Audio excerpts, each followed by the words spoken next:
a eu aussi d'autres initiatives prises par l'Institut du commerce autour de l'innovation, comme de vouloir expliciter des technologies auxquelles, dont tout le monde avait entendu parler, mais finalement, dont personne ne savait de quoi il s'agissait clairement. Entre autres, on a parlé de la blockchain. Personne ne savait comment ça fonctionnait. Et effectivement, ça a été un peu plus clair pour nous. Et on a même imaginé de développer un POC sur, par exemple, la traçabilité des palettes. Donc, on avait déjà imaginé en fait des chantiers sur lesquels utiliser.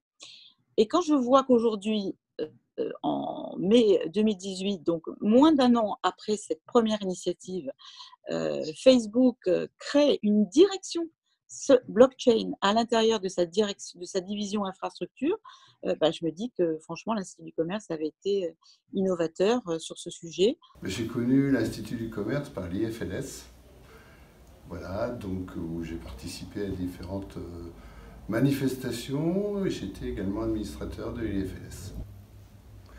Alors ce qui est intéressant, c'est de pouvoir partager avec les industriels, qui est d'un côté des distributeurs industriels qui doivent répondre aux mêmes problématiques, je dirais, du regain d'intérêt de la proximité pour les consommateurs, et avec un format qui est un peu particulier, et on a tous à s'enrichir, à partager ensemble. Voilà. Et puis c'est aussi de pouvoir rencontrer nos concurrents, alors on ne se dit pas tout bien entendu, mais c'est toujours intéressant de pouvoir partager les bonnes pratiques et puis un peu les expériences et les visions des uns des autres.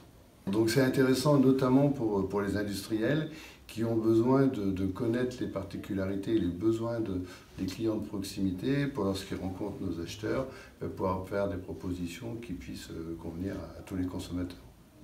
La poursuite, c'est continuer dans cette voie, disséquer, bien comprendre les exigences, les attentes des consommateurs de la proximité, mais surtout qu'il y ait une présence plus assidue de tous les industriels qui sont intéressés par la proximité et obligatoirement ils doivent être de plus en plus, et puis également par les distributeurs qui ont un intérêt, je pense, à partager et à bien faire comprendre les aléas, surtout qu'aujourd'hui on est dans un métier qui est en pleine mutation et qu'en plus il y a effectivement un regain de la proximité, mais il y a aussi le digital qui nous rejoint.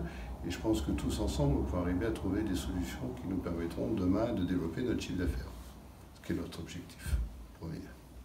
Les leaders, tous secteurs confondus, sont toujours les entreprises qui innovent le plus et qui mettent énormément d'argent dans la recherche et le développement. Donc, je vous propose évidemment d'adhérer à l'Institut du commerce, de venir à nos groupes de travail échanger avec nous. On est dans une ambiance bon enfant où le partage et les informations sont au cœur en fait, de notre comité offre et innovation. Les rencontres de l'Institut du commerce sont une manière très efficace d'identifier les bons partenaires pour régler les plus basiques de nos problèmes, mais aussi pour appréhender les nouvelles technologies, souvent digitales, qui sont difficiles à appréhender seules. Les produits sains dans l'offre de nos magasins U, c'est toujours une priorité et ça depuis plusieurs années maintenant. Notre participation au sein de l'Institut du commerce au projet client sur la naturalité a donc été pour nous une évidence. Ce que je retiens finalement de cette expérience, c'est le travail d'équipe qui a été fait entre les différents intervenants, fabricants comme distributeurs. Ce que je retiens également, c'est la richesse d'enseignement pour toutes les équipes Système U.